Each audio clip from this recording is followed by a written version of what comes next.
জীবনে আমি first time প্লেনে উঠলাম, দেখলাম পুরো উঠে এই অবস্থা, পুরো ওভার স্পিড, প্লেন পুরো কাঁপছে, আমার পুরো অবস্থা খারাপ লাগছিল, আমার অনেক ভয়। ফার্স্ট টাইম এক্সপিরিয়েন্স কি হলো বা না হলো সব বলবো আজকের ব্লগ। তোমরা কিন্তু প্রত্যেকে জানো আমি ছিলাম কেদারনাথ ট্রেকিং এ। আমাকে আজকে বাড়ি ফিরতে হচ্ছে একা একা দেরাদুন থেকে কলকাতার জন্য। আমাকে পুরো বাধ্য হয়ে বুক করতে হলো ফ্লাইটের টিকিট, একদম পুরো ক্যান্সেল করে ট্রেনের টিকিটটা। এর হচ্ছে কি একমাত্র কারণ আমার শরীর খারাপ, মানে এমন জ্বর আমার হয়েছে, ঠান্ডা কাশি পুরো লেগেই আছে। আমাকে তো একদম পুরো বাধ্য হয়ে বাড়ি ফিরতেই হচ্ছে বন্ধুদেরকে ছেড়ে।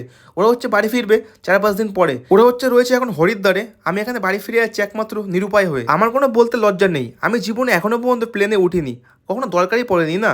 আমাকে সেই একদম পুরো বাধ্য হয়ে বাড়ি ফিরতে হচ্ছে, তাও একদম পুরো ফ্লাইটে করে, তাও কি একদম পুরো ফার্স্ট টাইম একা একা। তো গাইস মেইনলি এই দেখো, এটা হচ্ছে ভাই জল খাওয়ার জায়গা, এয়ারপোর্ট থেকে একদম পুরো ফ্রিতে, এখান থেকে জল খাওয়াটাই বেস্ট। আর এটা দেখো, এটা হচ্ছে মেইনলি বোর্ডিং মেশিন, এখানে নাকি মারলে পেনের নাম্বার একদম পুরো এখান থেকে বেড়ে যাবে বোর্ডিং পাস। দেখো হয়তো আমি ফার্স্ট টাইম যাচ্ছি ফ্লাইটে করে, একটু একটু ভয় লাগছে, কিন্তু ওই যে